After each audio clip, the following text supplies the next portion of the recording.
I had received massive amount of hate before in the past with Liam being in the hospital. And so I feel like I've been able to deal with that better, but it was more so from my. That is a Mormon mother in a hospital in the intensive care unit where her newborn son Liam is being treated for a respiratory virus, dancing on TikTok in 2021. Her name is Whitney Leavitt. Every other woman on The Secret Lives of Mormon Wives is busy rehabilitating her image. Whitney watched that tape hit 1.6 million views, most of them death threats, and wrote the business plan for the next 5 years of her career in the margins. Definitely wanted sympathy. You know, I was in like a 500 square foot hospital room. I wanted sympathy.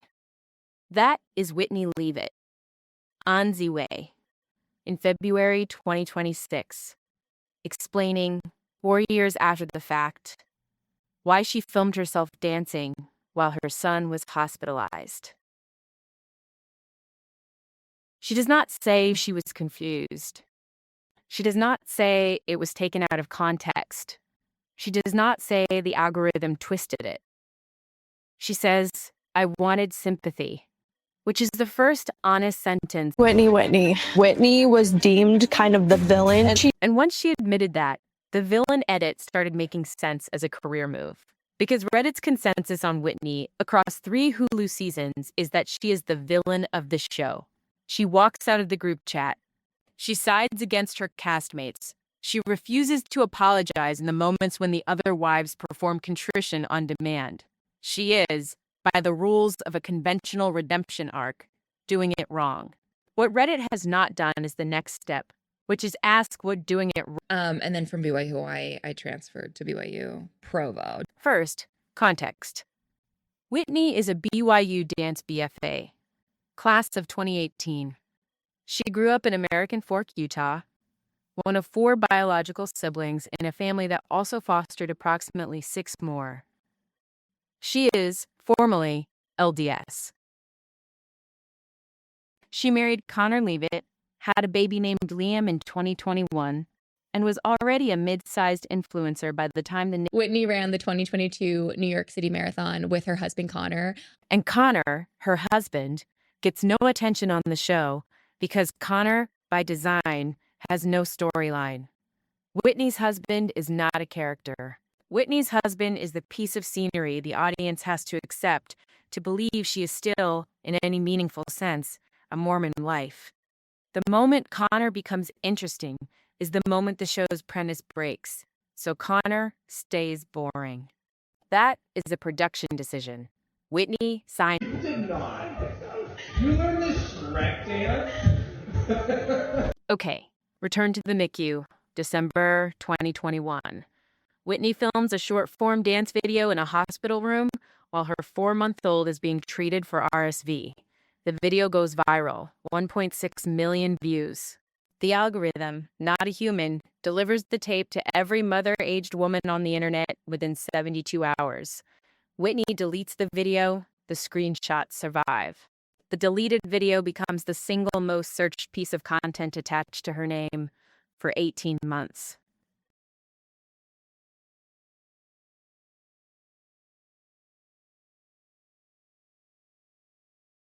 So I grew up in a big family, I would say, and my mom was a foster mom. Other influencers in that moment would apologize. Other influencers would film a follow-up, explaining that it was a misread, that the baby was stable, that the hospital had signed off, that the dance had been filmed later from B-roll. Whitney does a softer version of that, briefly. Then she moves on. That is, in reality television grammar, the pivot. The villain edit is where she starts being cast. Like a ride or die in the show. It's Demi, which is shocking because season 1 was a shit show with Demi. Whose casting team sees the NICU tape, sees the Reddit engagement it generates, and recognizes exactly what it is. A villain is cast. A villain is also a protected class. Villains get paid per episode. Villains get the press junket. Villains get called up to Dancing with the Stars when the producers need a viral spike. The casting call for an American reality show in 2024 was not for a good woman. It was for a useful woman. Whitney was the most useful woman in Utah. Here is the pivot. For example, season 3, a condition of you returning was to be on Dancing with the Stars. Dancing with the Stars, season 34, 2025. Whitney is cast as a competitor. Her pro partner is Mark Ballas. She makes the live finals. She does not win. Winning is not the point. The point is that 14 weeks of primetime ABC visibility, the same network, I will flag, that within a year would be quietly distancing itself from another Mormon wife named Taylor Frankie Paul, delivers Whitney Leavitt to a demographic that had not yet hate-watched her on Hulu. Come ye saints and come ye sinners. My next iconic guest is the star of Secret Lives of Mormon Wives and Roxy Hart in Chicago on Broadway. Her choreography is good. Her choreography is extremely good. BYU dance graduate, remember. The internet says, wait, she can actually dance. The NICU video, 3 seasons old at this point, gets recontextualized. Oh, she was performing. She is, professionally, a dancer. That wasn't a random hospital moment. That was reflex. The rebrand begins. Whitney does not push the rebrand. Whitney lets the fans do it for her, which, from a pure engagement economic standpoint, is the most efficient possible deployment of a former villain. Coming up, which girls liked your Instagram post announcing that you'll be in Chicago on Broadway? Then, in early 2026, Whitney is cast as Roxy Hart in the Broadway revival of Chicago. Roxy Hart, I want you to sit with this, is a fictional character who murders her lover, uses the trial as a publicity vehicle, and rides the scandal to a vaudeville career. Broadway casts a Mormon reality TV villain in the role of a woman who monetizes her own scandal. Somebody in that casting office read every headline about Whitney Leavitt and saw explicitly the performance she has been giving since 2021. They typecast her, and she was good enough to deserve it. You were trained classically in dance, and now you spend your days on Broadway. Yeah. The Chicago run, by the end of its first month, breaks the show's 29-year-old weekly box office record. $8 million. A single week. The previous record had been set, I will point out for the record, by Renee Zellweger's limited run in 2016. Whitney Leavitt, the Nikki Mom, the Mormon wife villain, outgrossed Renee Zellweger on a Broadway stage. That is the data. That is not the opinion. That is the Roxy Hart thesis, catching up with its real-life reference in the worst possible way for everyone who dismissed. Was it Hulu? It wasn't Hulu. We all had at the time the same management group. Second pivot, because the other receipt that defines Whitney, the one the show tries to smooth over, is the Ozempic admission. June 2025, Whitney says publicly that she used Ozempic after giving birth to Liam. She does not blame the drug. She does not explain the drug. She says, I used it. After Billy, I'm counting macros now. Moving on. That is not defensive. That is reporting. Every other Mormon wife had been doing some version of this and denying it. Whitney went on record. Reddit punished her for the disclosure. The press rewarded her with the Ziwe invite. Which is, structurally, what I am saying. The woman knew which audience mattered.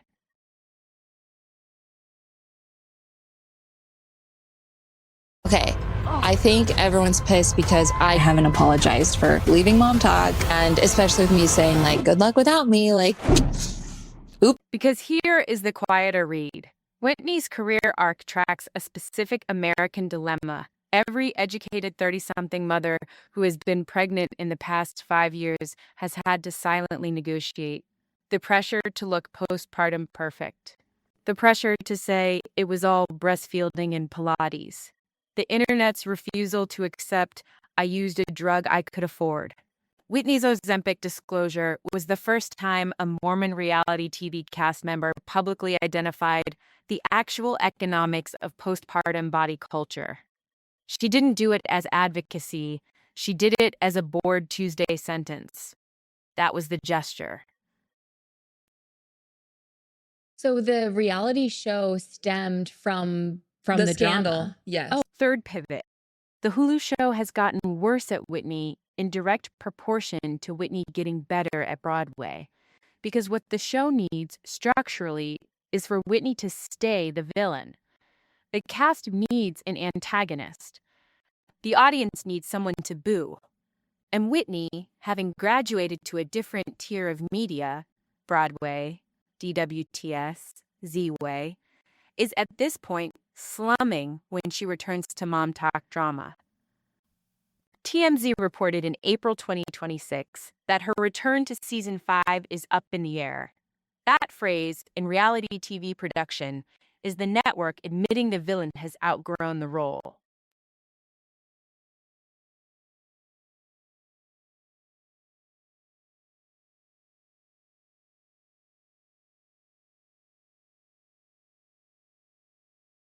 For example, season 3, a condition of you returning was to be on Dancing with the Stars. And Whitney has the leverage. Because the show is not protecting her career is now larger than the show. Hulu could cancel her tomorrow and she still has Broadway. The cast could turn on her on camera and she still has Dancing with the Stars residuals. The algorithm could punish her and she still has the box office data. Every other cast member is in a hostage situation with Hulu. Whitney is not. Whitney built an exit while the audience was busy calling her a mom. I had received massive amount of hate before in the past with Liam being in the hospital. And so I feel like I've been able to deal with that better, but it was more so from The walk back, because the walk back is owed. Whitney did dance in a NICU. The NICU dance was by every reasonable maternal standard insensitive. A baby was sick. Liam was genuinely at risk. RSV in infants is not a meme, and a TikTok is not the appropriate medium in which to process an intensive care room. Whitney cannot claim otherwise. Whitney, in fact, doesn't claim otherwise. She says, "I wanted sympathy." That is, among the available explanations, the most unflattering one she could have chosen. And the fact that she chose it, rather than the PR-approved one, is why the Ziwe interview landed where it did.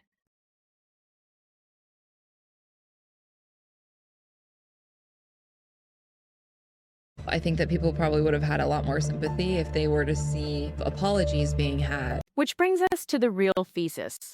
Being a villain on reality television is only a career problem if you also lack a real skill. Whitney has a real skill. She's a trained dancer. She could, at any point, have left Hulu and gone back to studio teaching in Utah. She didn't, because she understood something the audience had not yet caught up to. That the villain edit, executed by a woman with actual talent underneath it, is the single most lucrative casting profile in post-19 American media. You do not become Meryl Streep by being a villain. You become, instead, Whitney Leavitt, which, for the women of Mom Talk, is the better outcome. Meryl Streep has an Oscar. Whitney has a Chicago box office record and an ABC contract, and the husband named Connor, who has never been asked to perform on camera. Tonight, I interview Mormon reality star Whitney Leavitt. And the Mormon frame, because everything on the show eventually lands back at Mormonism. Whitney did not leave the church. Whitney is still formally LDS. Her Broadway contract presumably does not require Sunday matinees, which means functionally Whitney Leavitt has executed a career pattern that the LDS women's curriculum officially discourages: work outside the home, public performance of sexuality. Roxy Hart sings about murdering her lover, a divorce dressing flirt with Dancing with the Stars, chemistry, while remaining institutionally in good standing with the church. She is, in the sense the show refuses to name the most Mormon thing about this show. Mormonism has always been the American religion of private rebellion performed publicly as conformity. Whitney is operating that engine at scale. The ramp. Here is where Whitney Leavitt is landing in the second week of April 2026. Broadway run still selling out, DWTS 7-4, and her rear view, Chicago box office records, hers in print, in the Times, Hulu, S5, future uncertain, 3 kids at home, Connor off camera, Ozempic, no longer a secret, NICU video, now over 3 years old, and quietly memory hold by an audience that has rebranded her. She did not apologize her way out. She outworked her way out. She is, for anyone watching, the cleanest case study in what the current reality TV economy rewards and what, unfortunately, for the many cast members who cannot dance, it no longer punishes.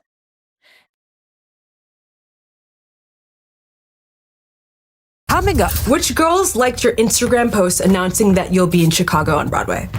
The kicker. Every other Mormon wife on the Hulu roster is trying to be liked so the audience will forgive her.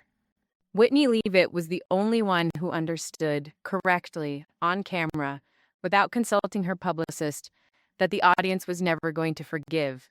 So she sold the grudge to Broadway. And the grudge made her richer than the forgiveness would have. Reddit calls her the villain. Reddit is correct. Reddit has not yet realized that being the villain pays a lot better than being Mormon.